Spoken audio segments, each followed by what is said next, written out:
Welcome first. Welcome. Everyone is going to be muted today during the presentation. At the end, for the young birders in attendance, we are going to provide access to the chat box and your mic. And then just remember to be respectful during the session. Now, for a little bit of information about our amazing speaker. Today we have Jacob Job. So Jacob is a conservationist, a scientist, science communicator, natural sounds recordist, and an avid bird watcher.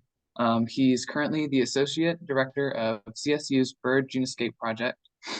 He travels all around to record natural sounds and uses these recordings to teach the public about public lands protection and conservation.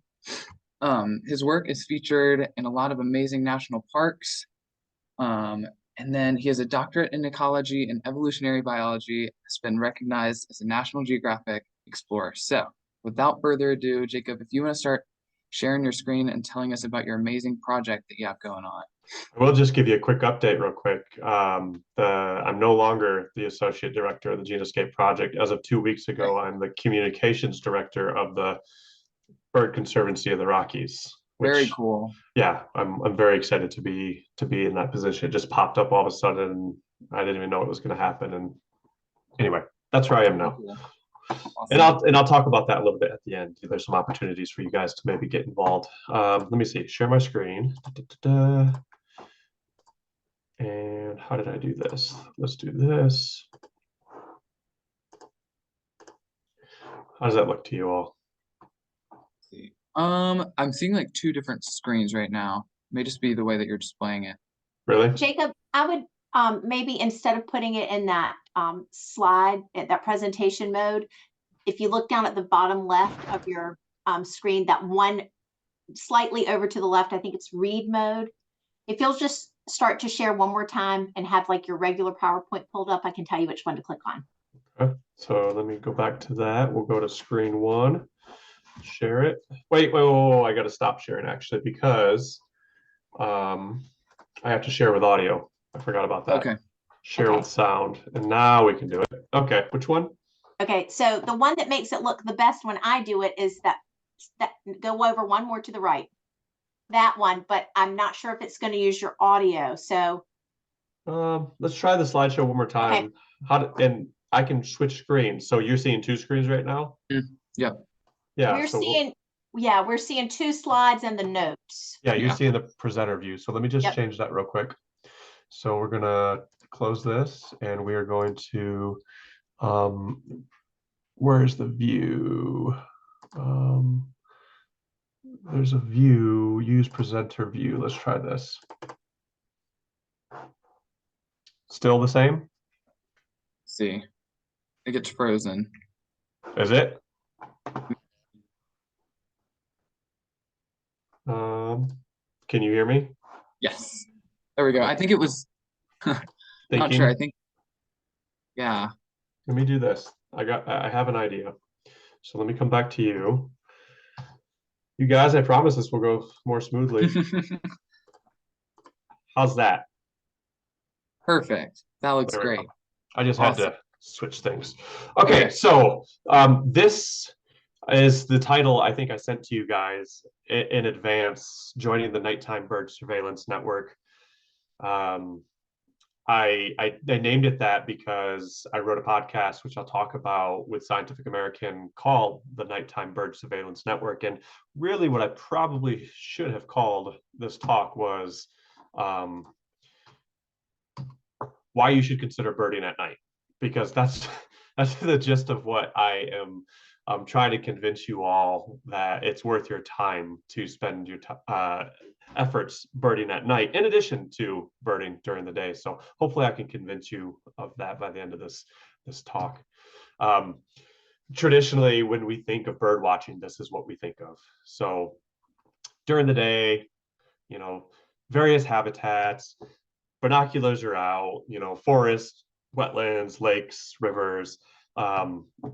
Maybe some of you are into photography, you take pictures of birds as well as using your binoculars, but it's all the same. It's all during the day, and for good reason. First, we're a very diurnal species. That's where we spend most of our hours when the sun is up. the birds, we want to see them. We have a bias towards visual cues, and that's understandable.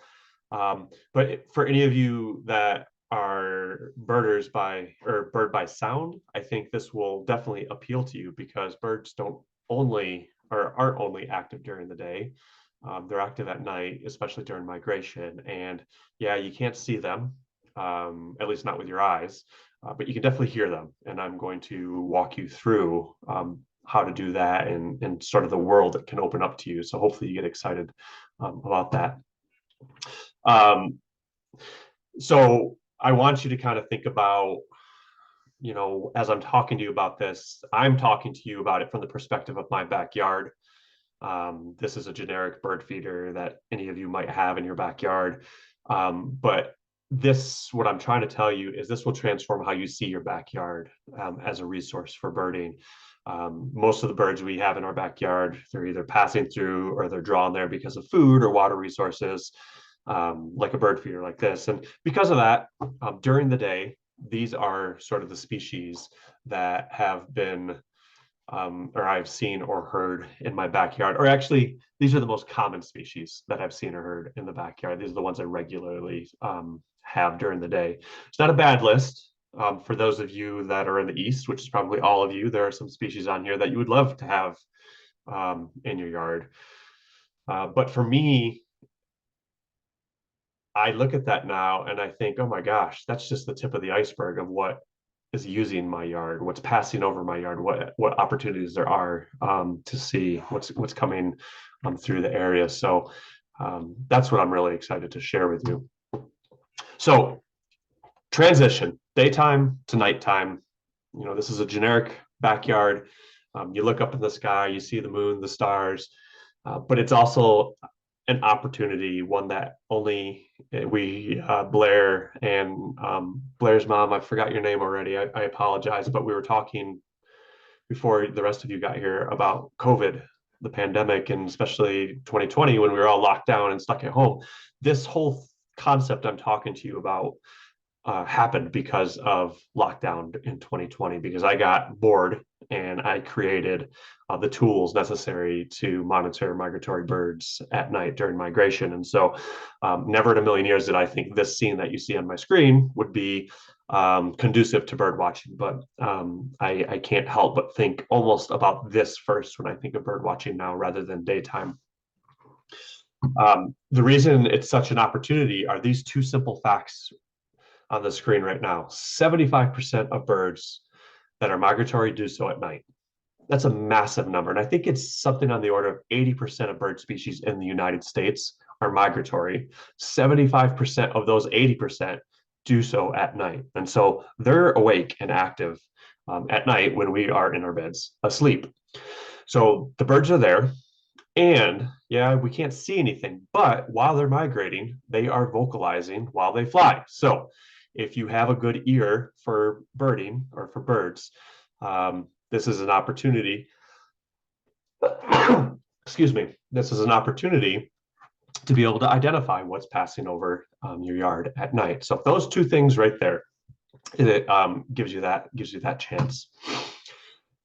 The first time that anybody really dared record what is happening at night, captured sort of the magic of migration in the darkness, was this guy right here. And I love this photo. I love this photo. This is Richard Graeber.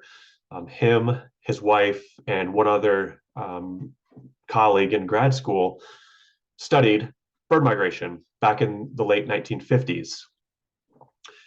Part of his I think it was his dissertation, his PhD work, was building what you see here is the first nocturnal flight call recording device. And so I really hope you appreciate what you're looking at. This is almost like a satellite dished, sort of parabolic dish pointed towards the sky with a microphone in the middle. The cords running over to this table where there's this isn't going to make sense to any of you, but our old reel-to-reel audio recorder. So not digital, there's tape, like a cassette tape. And then he's got it opened up right now, but it's surrounded by bales of hay. And so at night he would take these bales to the side here and build the wall back up. And so it would insulate this recorder or this microphone from all the outside noise that might try to get to that microphone. And so really the only thing that can clearly get through to it is what's coming from above, from the sky.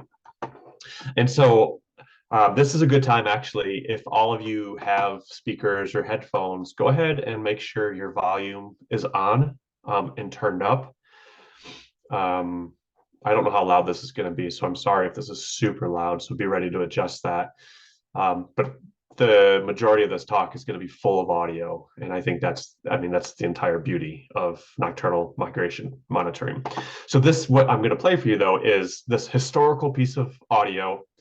That first time Richard and his team turned on this recorder and what they heard at night. So this is from September of 1959 in Southern Illinois. Tuesday, September 1, 1959. The sky is practically completely overcast. I can see at least one star off to the west. Much of the sky is overcast. This is Tuesday, September 1, 1959. The time is 8:15 p.m. 8:15 p.m. Central Standard Time. So I love that. And I don't know how old you are, what year you all are in school, but I really hope you have an appreciation for history, because history really does guide our way forward. And I love the history behind this story of nocturnal flight call monitoring, and I love diving into that. So this picture, that audio, I really hope it starts to capture your imagination of what I'm trying to tell you. So let's fast forward in time. Tuesday. I can't see this up at the top of my screen because there we go. This is sort of the godfather of nocturnal flight call monitoring. This is the Mickey Mantle of nocturnal flight call monitoring. This guy right here, Bill Evans. He's a scientist. He has worked with the Cornell Lab of Ornithology for many, many years. He grew up in the 70s and 80s in high school and college, just falling in love with the idea of listening to birds at night. And he took essentially what you saw in that picture before, put it on top of his car, and he drove around the countryside with that recording at night, listening to the birds or calling as they migrated across the country. And eventually he just got so overwhelmed. I mean, just so like obsessed with this. He needed to be in many places at the same time. So he was totally devoted to two things. The first was taking that picture that we saw before, Richard Graeber's big giant recording system, and shrinking it down and making it affordable so he could make many of them and place them around the country so he could listen to a lot of different places at once. And step two, which I won't talk about a lot in this particular talk, he and another guy, Michael O'Brien, they sat down and worked out most of what we know about who is calling at night. So what you hear in the night sky isn't always what the birds say during the day. Their flight calls at night are often different than what you hear during the day. And so it was a puzzle that they spent decades trying to put together, and they've done an incredible job. So this guy right here, and I got the pleasure of meeting him and interviewing him last year. He's just something special. So you're looking at someone who is still active in this field and has made this possible. So what I'm going to play for you now is a recording on September 11th, 2020. He put out a recorder in this farm field near Ithaca, New York, and it's on SoundCloud. This recording is like 6.5 hours long, and this is if you've never heard of birds talk at night while they're migrating, this is going to be your first listen to that. And so you're going to hear all kinds of cheeps and tweets and whistles, and yeah, it's just enjoy it.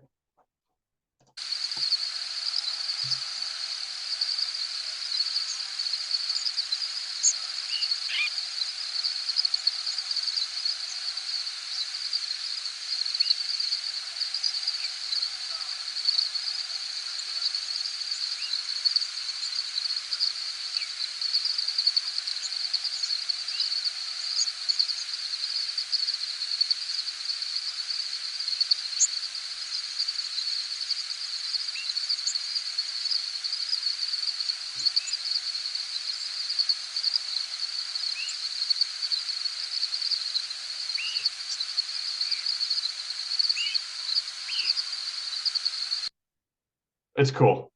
There's like there were crickets in there, so that constant high pitch, that was just the same sound over and over. Those were crickets, but the rest of it, there are lots of different species in there, orioles and a lot of Swainson's thrushes and grosbeaks.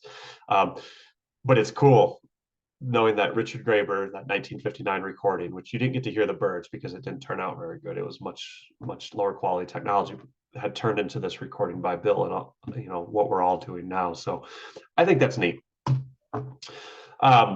What Bill ended up inventing is called Know Now, by all of us who are in the know, as the flower pot microphone. And it's called that because it's essentially the first version of this. Was a scaled down satellite dish that Richard had. It was a flower pot. So this flower pot is maybe a foot tall, maybe 10 inches across, this thing right here. In the bottom, there's a hard surface in this case. So this is mine that I built during the pandemic. It's a ceramic dish that you would put under a flower pot that I've drilled a hole through. There's a microphone, so you can see the cord coming underneath the pot, and it comes through. This is the microphone. It's tiny. It's right in the middle. I've got it taped down so it continues to point up. There's a recorder over here, which you can't see. So that's gathering all the data as it records. And then insulation, and I wrap the outside with a lot of it. Again, it's like the hay bales. You're trying to keep sound out from the sides so that it's mostly listening to just sound that's coming from the top, from the sky down. And so this was Bill's idea, and he's since improved upon it. And I'll show you that in a second. And so what I'm going to show you, I think is just fascinating, and I hope it gets you really excited. But what I don't want to do is make you think that, okay, if you live in a neighborhood, if you live in a city, the suburbs, you can't do this. I live in northern Colorado, so it's going to be hard to see, but that's Colorado. Denver is right here, and I live with this red star up in Loveland. This is the city where I live, Loveland. It's very much a city, very busy roads, all the things you would have in a city. And then if you look at the aerial view of my neighborhood, you've got this like lumber yard here, you've got some industrial stuff here, you've got a McDonald's, a Subway. Like, I am in a city, a town with like neighborhoods. I'm not anywhere special. So everything I'm going to tell you is possible where you live. So I keep that in mind. It doesn't have to be anywhere special. So Bill, now he is the executive of a nonprofit called Old Bird. You can go to the website at oldbird.org. And his flower pot microphone now looks like what you see on the right here. So this is the roof of my house. I just put it back up for the season today. I was on the roof. I've got it right back looking like this. The sandbags holding it in place so it doesn't blow away. You can see this white cord that's going down the roof of my house, down the side, into the crawl space underneath my house, up through the kitchen cabinet. I drilled a hole in the wall into our breezeway, and there's a recorder where it plugs into. And I actually am a super nerd. I hope you'll appreciate this. Instead of listening with headphones, I have run headphone wire from the recorder back down into the crawl space, under the house, all the way to the other side of the house, up into the wall of my bedroom. And I've installed a headphone jack right next to my side of the bed where I sleep. And I just plug in my headphones while I lay in bed, and I can listen to the birds migrate over my house at night, which is just really convenient and wonderful. I mean, it's magical. You guys get it. I'm a nerd. I'm obsessed with this. Bill's flower pot microphone, which you can buy at oldbird.com. It's about $200. I think it's like $200, $215 for everything except a recorder, but you can use a laptop. You can run the cord to a laptop very easily. This is what it looks like on the inside. There's this like upside down pyramid. The microphone is this tiny, tiny little disc right here. This is the electronics that like the microphone plugs into, the batteries plug into. There's usually a battery pack at the bottom with 6 AA's. And then the cord that runs out to your house. So that's what it looks like. He invented it. It's amazing. And it hears really, really well towards the sky. And I spend a lot of time on my back on this roof at night, even though I have a recorder. just listening, because you can hear it with your ears too. I don't want you to think this is something you can only do if you have specialized equipment. It helps for sure, but on good nights, you can hear the birds, and some species better than others with your ears, especially if you like cup your hands around your ears. And if you live in a quiet place, you can definitely hear it. And if you have a pair of binoculars and it's a full moon, just lay on your back, stare at the night sky with the binoculars focused on the moon, and you can see the birds flying back and forth. It's really cool. So what have I seen at my house? I started in 2020, but I'm not going to present those data here. I moved to Loveland, which is just 15 miles south of Fort Collins, in 2021, and started recording again in spring of 2022. So all the data I'm going to show you is starting from spring of 22 until present. I've recorded 225 nights during that time span, so spring and fall only. That's over 2,000 hours of audio I've recorded. It's a lot. And over that span, I've detected 156 species of birds flying over my house. To me, it's just fascinating that, like, I thought remember that list I showed you in the beginning where my yard list was like 15 deep? Okay, that exploded. I've roughly counted about 64,000 individual birds flying over my house in those recordings. Roughly. You'll see if you ever get into this. It's not a perfect science, but it certainly opens up a world that I didn't know was there before. So what I want to do now is sort of walk you through what I'm hearing from my house, show you some of the species, how to interpret some of this data, show you sort of the big data set that I've created, and hopefully just inspire you to get involved in doing this, because there's a whole community of people in the so-called nighttime bird surveillance network doing this all across the country and world. This first recording was on May 19th of last spring. It was a monstrous night, just a monstrous night of bird migration, almost 12,000 calls in that one night alone. If you think about, I've recorded 64,000 calls in 2 years, and 12,000 of them came in that one night. It was incredible. And in fact, the night before, I was out on the prairie recording audio for another project, and I got stuck in the mud on a 2-track trail until 1 a.m. I had to get towed out 2 miles away from the nearest road. But as I was waiting for that tow truck, I could hear these Swainson's thrushes with just my bare ears flying over nonstop over the prairie, and it was incredible. But this is what it sounded like at my house.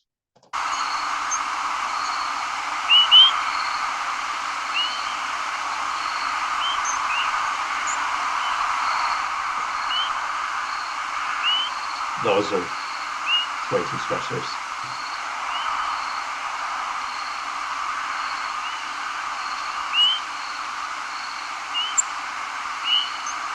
You can hear some other species in cars.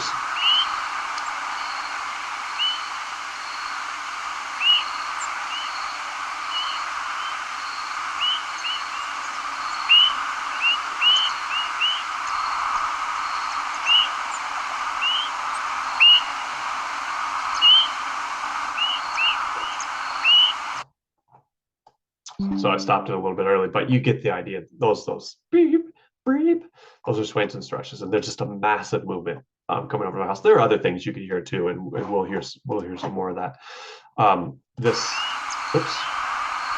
This other flight of upland sandpipers that flew over on May 13th. I just happened to, I don't remember why, I was awake in the middle of the night. It was like 2 something a.m. and I just happened to put on my headphones, and I actually heard it live, but obviously I got a recording of it, and this is what it sounded like when a big group of upland sandpipers flew over my house.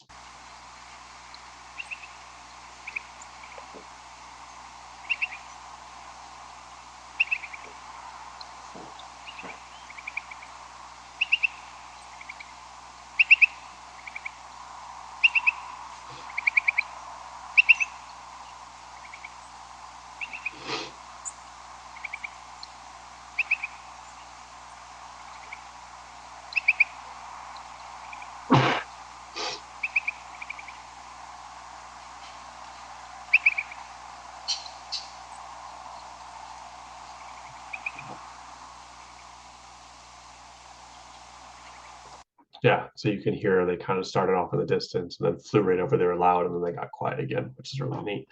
And then going back to that May 19th night, here's another section that you can hear all sorts. You'll still hear swains and thrushes, but you can hear all sorts of cheeps and buzzes and other things, which is just a bunch of different species.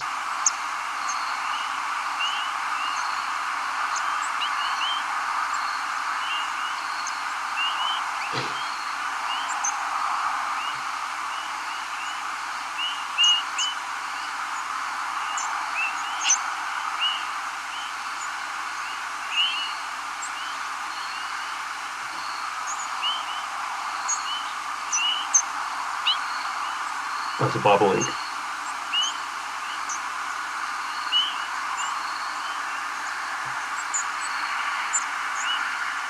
It's incredible.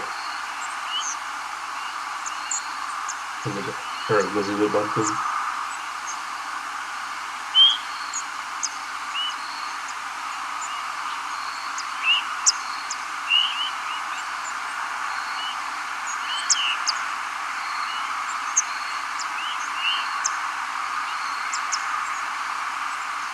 You can hear the traffic, the cars in the distance.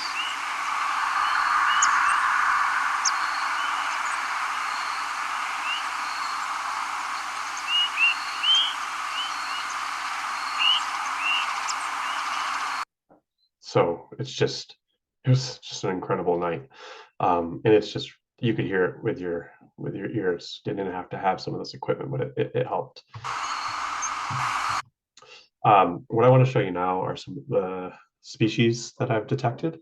What I have up here, and I like the art. I don't know if any of you are into art, but I like the art potential of these flight calls. So if you're not familiar with spectrograms, it's like a way to visually represent sound.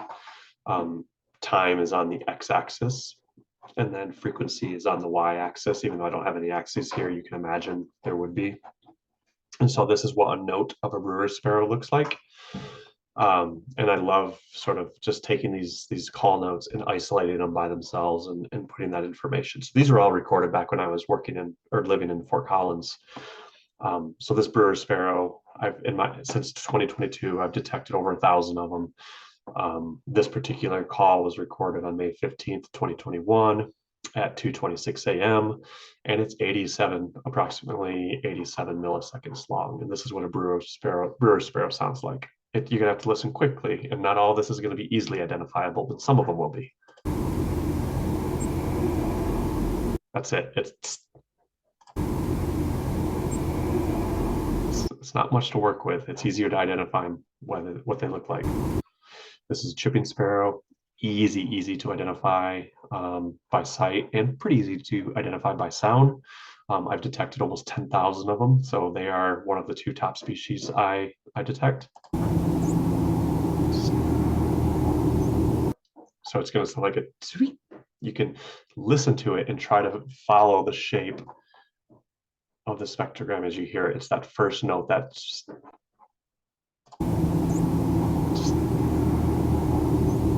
just real quick. Common yellowthroats, not many, only 82. This one is so short, 57 milliseconds. It almost sounds buzzy, so these little humps kind of make a buzz sound.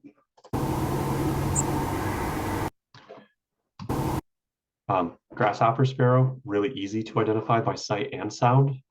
It's really long, it's 170 milliseconds. So basically this means your brain has longer time to process what you're hearing.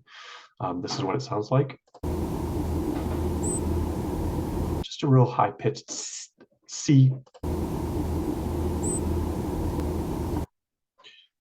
Lark sparrow, super short. It's 35 milliseconds. Really easy to identify by sight, though. This little, I don't know what you want to call it, an upside down check mark. Listen closely.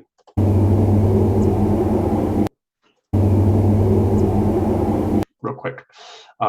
This is easier to identify. Long-billed curlews. I've had about 30 of them. This shorebird, which obviously, it lives, maybe not obvious to you guys, but it lives in the prairie here in the West, and also around wetlands. And it's just cool that they fly over the city, over my house.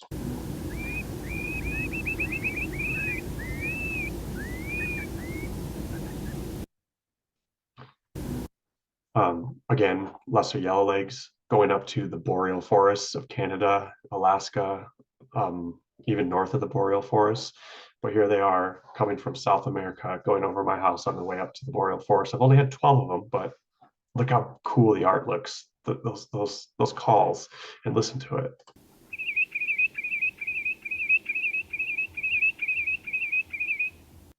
Yeah, that repetition. I love that. Lincoln sparrow, easy to identify by sight and sound. They're pretty common out here. Sounds like electricity. Zzz, zzz. And again, you got those humps that give you that buzzy sound, and there are a lot of them. They're close together, so it sounds more electrical than coarse, like running your thumb down a comb. McGillivray's warbler kind of looks like the common yellow throat. Gotta listen quick. Just a tip. It don't. To this day, I'm a really good ear birder. I can't tease these apart by ear, and I've been doing this for years yet, so I have to have the spectrograms. Savannah sparrow, super easy to identify by sight and sound. If you look at this spectrogram, it's going to sound like it's decreasing. So it starts high pitched and over time goes low pitch, and it's going to sound like that. And I get a lot of those flying over the house. So you can hear it going down. It's tew, tew.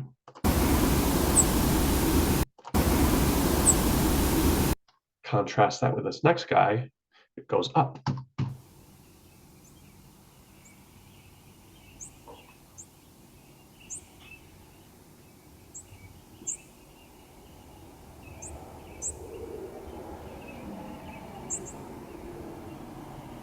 Vesper sparrows, you can hear it go up, up, up, and the spectrogram starts low and goes up. And you could also hear it's during the morning chorus.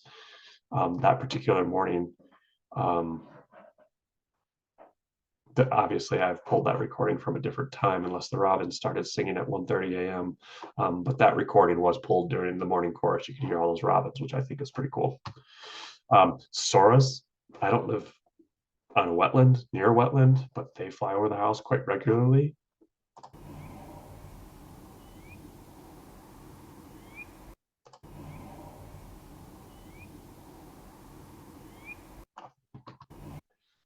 Spotted sandpipers, again, like another wetland bird.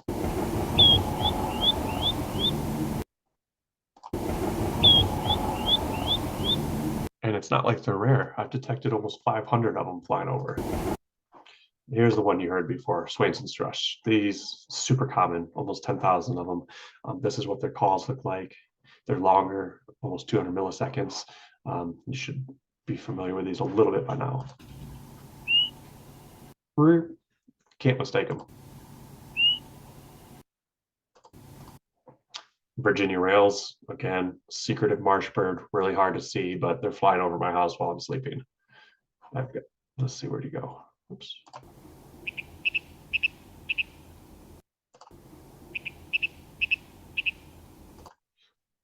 Willets, I think this is my last one. Again, wetland bird, really cool. Not many of them.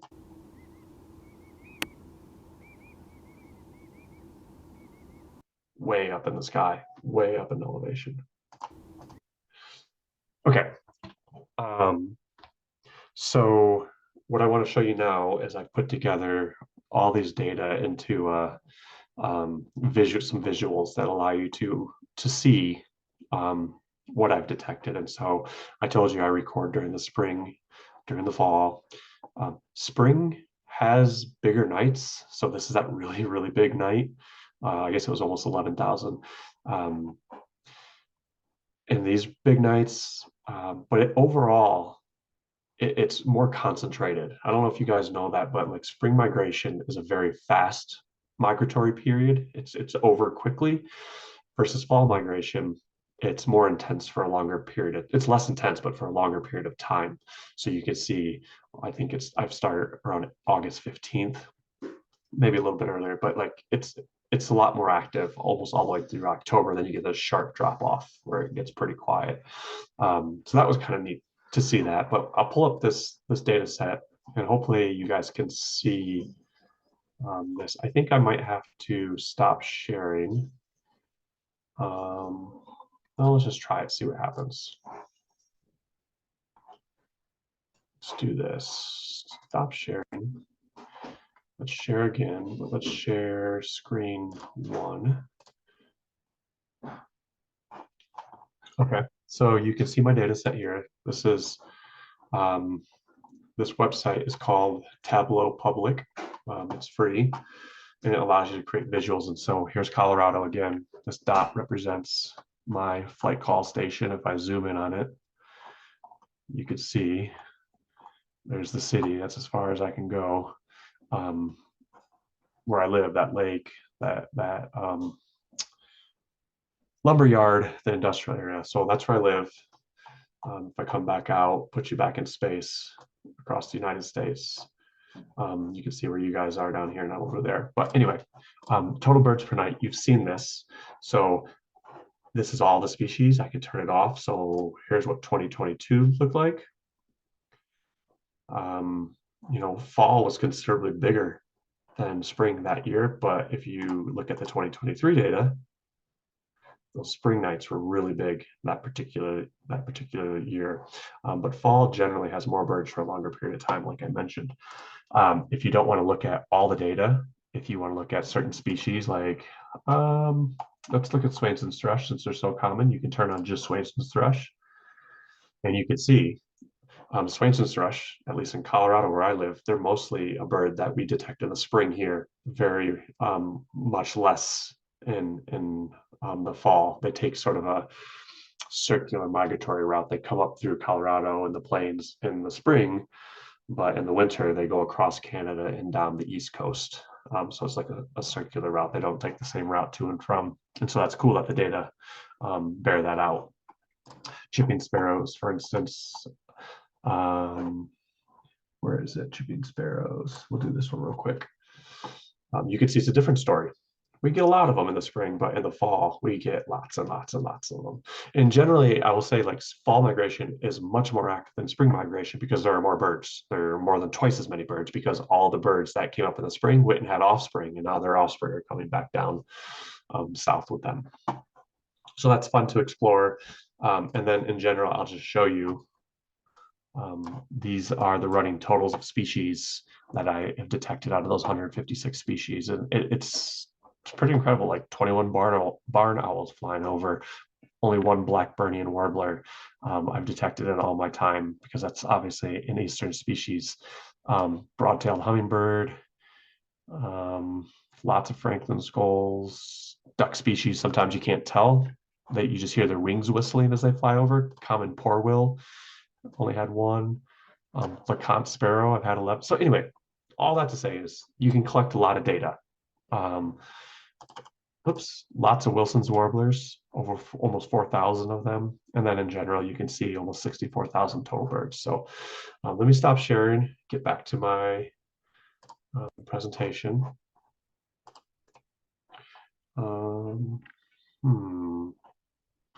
Which one is it? I think it's this one. Yep. Okay, so those are my data. This is the rest of this talk is just some tools to help you guys. If you want to get started with this, if you really are interested in this, I hope you'll take this information and run with it. The first one is Birdcast. It's made by Cornell University, Colorado State University, and University of Massachusetts Amherst. You go to birdcast.org, and it's like your one-stop shop for migratory bird and stuff. And what I mean by stuff is there are forecasts. So this is for March 24th. So tomorrow night across the United States, this is the forecast of migratory intensity. So it's predicted that 32 million birds will fly across the country or be in flight at some point. The more white, the more birds there are. It's early, so there isn't super strong migration, but you can see the strongest points are along southern Texas, the Rio Grande Valley, the Gulf Coast of Florida, Louisiana, and then actually up here in the Tennessee Valley area is a pretty good flight. And you can see in the west, there's almost nothing going on in Montana, nothing going on in Maine. My house, there's a lot of precipitation, and so you can see heavy, moderate, light precipitation. So this is all rain or snow. And whenever there's rain or snow, birds aren't super migratory. So that's why it's really dark over here. And you can see that for each night. You can see those forecasts. And so it's a good way to tell you, when should I go out birding the next morning? When was migration pretty heavy? Or when should I listen at night? They also allow you to look at the data for your county or city where you live. So right here, I have pulled up Palm Beach County, the night of, so this was Thursday night, March 21st, 76,000 birds crossed Palm Beach County. And this breaks down the data over that night. So there was a strong flight early on, and as night went on, there were fewer and fewer birds in flight. It tells you the speed they were traveling, the direction they were traveling, whoops, the altitude they were flying, so really low altitude, which is good for listening. This is for so far for the season. So each shows you how busy each night was. So this night was really busy, whatever that was, whatever night this was in March, almost nothing crossed. And this is the running total for the whole season. And what's in gray are the historic averages. And what's cool is it also shows you which species are crossing over the county right now. So which ones you can expect to hear in your flight calls. So I recommend Birdcast. It's wonderful, wonderful resource. No matter where you live, your town, your county, you can pull up the data. It's really cool. And you can get the alerts on your phone. Let's see, what time is it? Okay, I got just a couple minutes, which is good. I've only got a couple slides. I mentioned at the top of the talk that I wrote a podcast with Scientific American, their series called Science Quickly. My series is called Nighttime Bird Surveillance Network. It is a deep dive into everything I talked about, the people, the sounds, the history, ways to get involved. It's your one-stop shop for everything you could want to know about the science of flight calls. I highly recommend it. You can listen to this podcast, Apple Podcasts, Spotify, Google Podcast, whoever has podcasts, you can listen to it. So there are 5 episodes, they're each about 9 to 15 minutes long, so they're not super long. If you want to get involved, you're really serious about it, you can go to this Facebook group called Nocturnal Flight Calls. There are over 3,000 people in this group, including Bill Evans, the godfather of flight calls. He is on here regularly, including some other really, really knowledgeable people. There are files on here that will tell you how to get started, everything you need to know about everything, how to analyze, the software you need, where to buy things, everything you could want is on this Facebook group page. And if you can't find it, ask a question. They're all super friendly, super helpful. This is like your best resource on the internet. They're really wonderful people.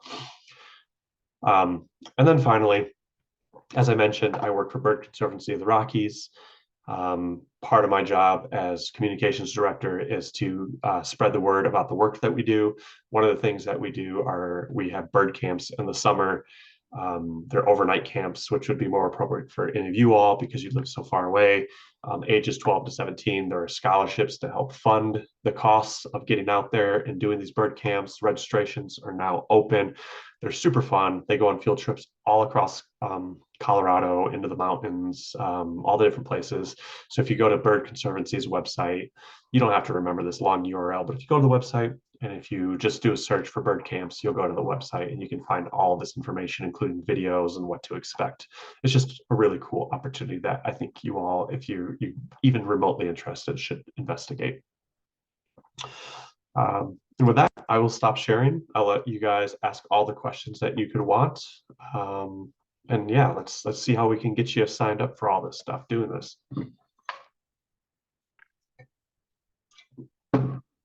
Awesome. Thank you so much. That was amazing. Super cool to hear about all the stuff going on with the night flight calls and everything. So for the few of us in attendance today, I don't know if you have any questions, but I have a few for you, Jacob. Yeah. So for anyone in this meeting right now, if you want to put your questions in the chat box, you can. Let's see, I'm just going to make sure that's open. You can unmute yourself. You can just ask the questions. You can turn on your video. You can do whatever. Okay, now that we're ready. So I have a few questions. So I was wondering, is there like a database we can go to help us identify these species other than like posting it on the Facebook? Is there a place that like lists all the the flight calls and like what species they belong to? Yeah, there are tons of resources, all of them, which will be um, on the Facebook group. You can search their files. They have like a Google Doc that has links to everything, including identification. But in the Okay. meantime, in the chat, I'm going to drop some links that will be super useful to you guys. These are the ones that I use, and Awesome. I've got them just pulled up all the time because I am still learning these, and honestly, science is still learning some of these species. We still don't know everything, and so there is a wealth of information still to be discovered that you guys could take part in and joining the network and helping us figure it out. So those are the main things I use. Perfect. Awesome. Okay, let's see. I had a couple more questions. So I was wondering what you would say would be like the coolest bird that you've detected over the years of recording at your house. Is there like one bird that really stands out, extra like crazy or just really rare? I mean, I think so. This might not seem like really cool to you guys, but Baird sparrow, yeah, it's a sparrow, I get it. They don't breed, or we did for the longest time. We didn't think they bred anywhere near Colorado, like up in Montana. But we've recently found a population of them in the prairies, a small population, and I detect a decent amount of them flying over, and so that's really cool. I think any of the eastern warblers that we think they're eastern warblers, chestnut-sided, black-burnian, bay-breasted. We get a decent number of them, so like 20 or less, but still, we know that they get lost. We know that they get blown off course. It's just cool to pick those up every now and then. And I'm just trying to think what my best shorebird was, and I have one, and I'm drawing a blank on it. Just give me one second. There's pectoral sandpiper. I only have 3 semi-palmated plovers. I showed you the curlews, the yellow legs. I'm going through the list as fast as I can go. Where is it? It was like a really black-neck stilt. I've got 2 of them. Oh wow, that's yeah. Black crown night herons. I've got 2. And American bittern, I have 1. So oh wow, yeah, super cool. It's interesting that you say that about the black crowned night herons. I guess just because of where we're located, those are actually, I mean, those have been flying over. I've been hearing them flying over my house in like big groups recently. I guess this is their time of year to be migrating over Florida, but that's yeah. pretty cool that you've gotten them up in Colorado too. That's And amazing. most of the time you'd miss this. Like most people would Yeah, miss these birds because they're not listening at night. And I think that's the magic of it. yeah. Okay, let's see. Did anybody else have any questions? Feel free to ask them. Like I said, you can put them in the chat box. You can turn on your mic, whatever. I'm just scrolling through my list too, seeing if I missed any obvious. 8 Lapland longspurs, which is really neat. Yeah. 11 LeConte sparrows. Yeah. Okay, it looks like we don't have any questions, so I'll ask. I had one more that I wrote down. I was wondering, so you gave us some numbers of like the nights that you had like 1,000 of this bird or whatever. So how like do you count these birds? Is it just like going and looking at every individual call? Like how do you go about estimating how many there really were? Yeah, that's a great question. And so early on, yes, I did it all by hand, one at a time. Sort of, there's a program from Cornell. There's a free version called Raven Light, like the bird Raven, Lite, Light. Audacity is another free version, audio, that you can use to turn the sound into spectrograms so you can see everything. And then you draw boxes around it and it saves the data in like a spreadsheet. And so I did that one at a time, identifying them. But nowadays, and you can find all this information on the Facebook site. There's a piece of software called Vesper, and what's the plugin? Nighthawk. It was just released last year, and so it's machine learning, artificial intelligence, and there are people at Cornell, and I can't remember the other location where he's at in Illinois, but he developed a way, he like trained these computers and how he like fed them all these flight calls that were known, identified, taught the computers what they looked like, and now they can like, you can feed your data through them and it can pull them out of your recordings and like highlight them for you. And it's not perfect, but it's really good and it saves you a ton of time. And so I still let it identify all the calls, but I go through and check the identifications real quick to see if they're right.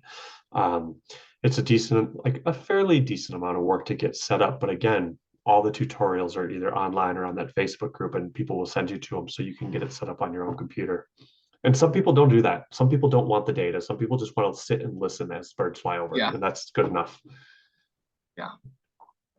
Well, awesome. Well, if we don't have any more questions, then I think we can start wrapping up. But thank you so much, Jacob. This was amazing. I know I'm really inspired to get out there and definitely start listening a little bit more, maybe even trying to do some recordings of my own. But yeah, this is really cool. Thank you.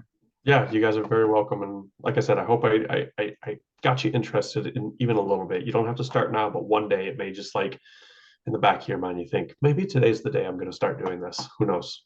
Well, awesome. Thank you so much. I hope everyone has a great rest of their weekend. Make sure to join us for our next JayChat. It's going to be in April. I think it may be on the 20th. Let me just check. Yeah, it's going to be April 20th. So make sure to join us for that. And be on our Florida Young Birders Club Facebook. Just make sure that you're staying updated with the cool events that we have going on. So awesome. All right. Well, thank you. You're welcome. Tell Jim I said hi. I will. And I'm sure he'll be watching the recording of this because he was really interested to see what you had to present. He was sad to miss it. That's all right. We'll see you guys later. Okay.